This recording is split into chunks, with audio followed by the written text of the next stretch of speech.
I know what you're wondering. What is true and what is false? The Witch Queen is an unsettling mystery. Our biggest foe, Savathûn, has our grandest tool, the light. It's paying off narrative threads that we planted way back in Destiny 1. I'm here to protect humanity. How do we stop this? The stakes in the universe are rising, and it's the greatest challenge that we've ever faced. We're shedding that dogma of light equals good, darkness equals bad. We're really entering the mists and trying to discern what's in front of us and what's lurking just underneath the surface. What is your truth now? There are a lot of bombshells in the Witch Queen narrative. And that's just scratching the surface of what we're going to get into this year.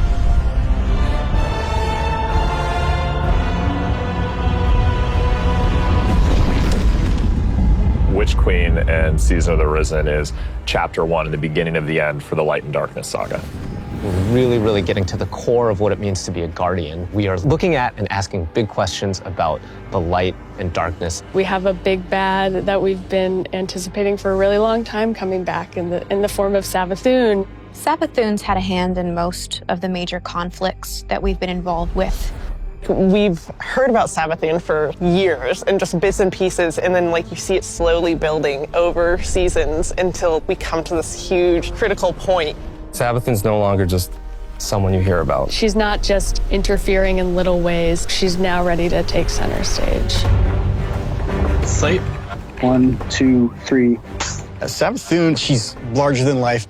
We wanted to make her feel imposing and very regal and dancing through motion in some way. Light offers us a fresh start. She's very manipulative. She is very ethereal, but she also has that creepiness to her as well.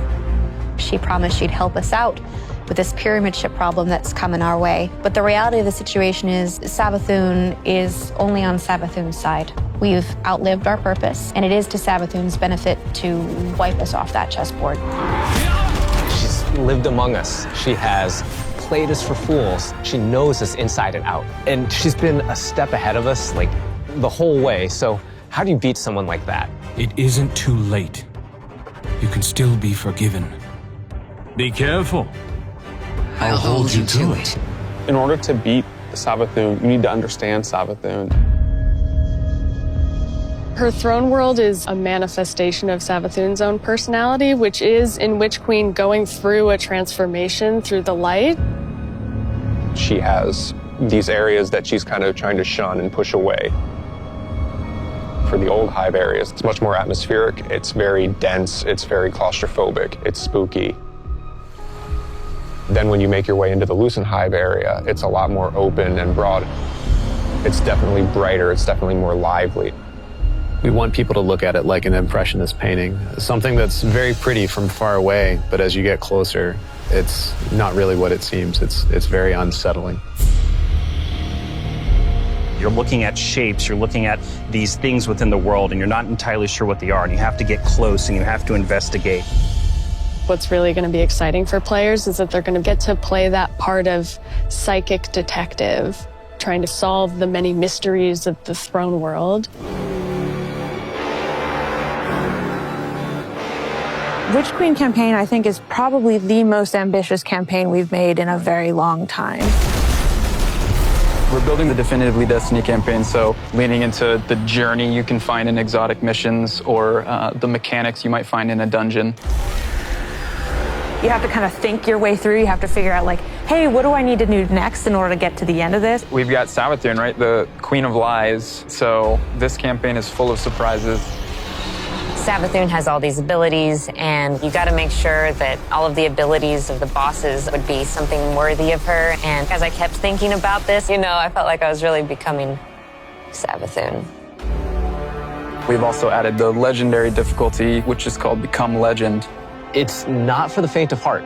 It's going to be loaded with these moments that are going to be frustrating, almost like teeth gnashing, but when you get through those encounters, you're going to feel really accomplished. Double rewards, yeah. As people who have worked on raids and dungeons before, being able to broaden that experience for any kind of player who comes in is really important. If the Witch Queen is the psychic detective fantasy and journey, Then Season of the Risen is that same detective throwing on their flak jacket and defending Earth from the Hive Guardians and the Lucent Hive and Savathûn herself. When Savathûn shows up on our doorstep with the light, the first person to lend us help is Keitel. You want us to hit them? I need us to hit them. She's got this light suppressing technology that the Cabal were using in Season of the Chosen, and now she's going to help us use that against the Lucent Hive.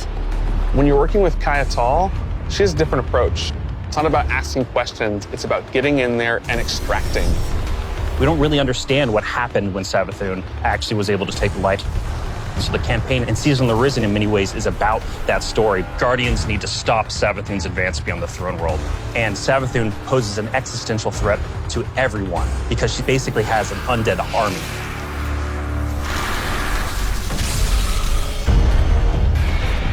In fighting the Lucent Brood, this isn't our first time in the game fighting other light bearers, but it is the first time that we'll be facing other light bearers that have much more relentless motives.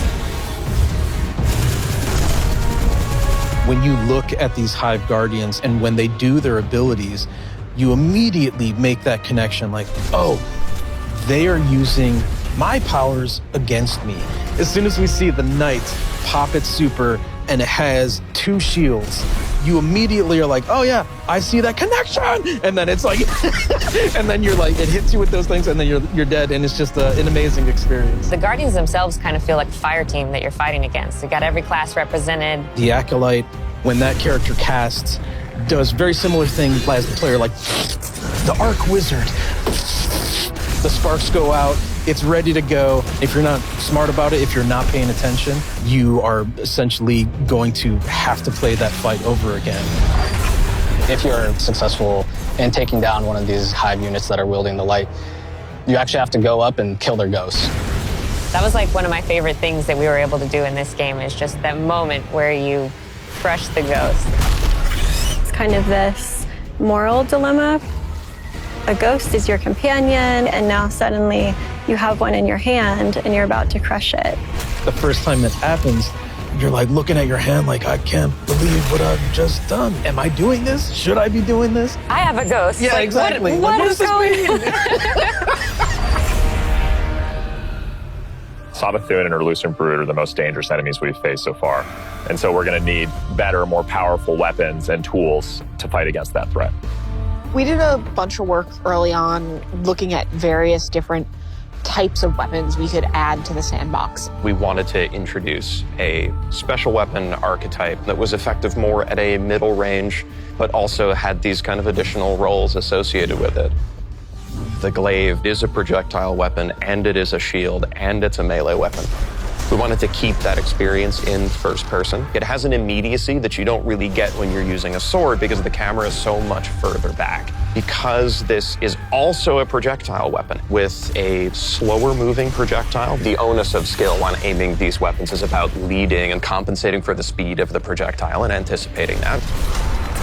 If you're in a really difficult encounter and one of your teammates dies somewhere out in the open where you normally wouldn't be able to get to them, you can bring that shield up and actually get the revive and then fall back. Glaives originate with Savathûn trying to steal an extremely powerful weapon for her own use, and players will use the weapon crafting recipes that they find throughout the campaign in order to reconstruct this incredibly powerful and incredibly ancient weapon. When you put together your glaive in the campaign, you just get a taste that that's what you want to do for the rest of the weapons that you get. Weapon crafting lets you target a specific role and go and build that, and you know how long it's going to take you to get there, and you get exactly the thing that you want. I really want to see what people do with it and like the feedback that we're going to get and people sharing all of the things that they're doing with that new system. You're creating your Guardian and you want to be able to shape your Guardian into what you want them to be. And this gives us a great opportunity to continue to do that. This is a really big season for weapons in particular. We've got 8 brand new exotics. The Osteostriga exotic submachine gun. This is something which Guardians have made, but it's modeled after weapons of sorrow, like Thorn and Touch of Malice. Fires swarms of tiny homing projectiles that land on a target and then explode in this poison burst. We have an exotic machine gun where the whole idea is be the Colossus. You can launch a barrage of up to 20 homing missiles. It's a comical amount of projectiles on the screen. We're doing an exotic glaive for each class this time, and the exotic perks tie deeply into the mechanics of the classes. We think they're going to be really cool additions to build crafting. We've got, the usual suite of raid weapons, destination, activity, seasonal. I recounted it this morning, and I think it's about 50 new weapons. You're going to have 2 new exotic armor for each class, totaling 6, 1 stasis, 1 non-stasis. The Titan stasis exotic. Cast your barricade, and instead of, this Traveler's Light and the Rally Barricade, you create a giant wall of ice. Even though this thing is massive, you still get all the benefits of a Rally Barricade. Warlock Void exotic, we called them the Devouring Rift legs because we wanted Empowering Rift to feel like it had a place in endgame content the way that Healing Rift does. Empowering Rift doesn't heal you, well, what if it did?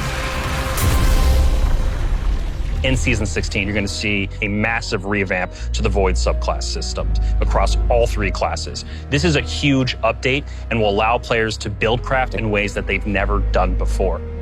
One of the things we wanted to do is create a core set of verbs like we did with Stasis. Anyone can run suppressors now.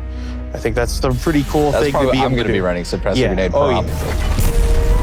We wanted you to feel like you were the energy vampire, feel like you were the Night Stalker, feel like you were that protector, that big Sentinel Titan. So you're going to see things like Bastion, a new Titan aspect, where you take your big old Sentinel shield, slam it into the ground, and create this Void Barricade that's going to apply overshield to you and your buddies.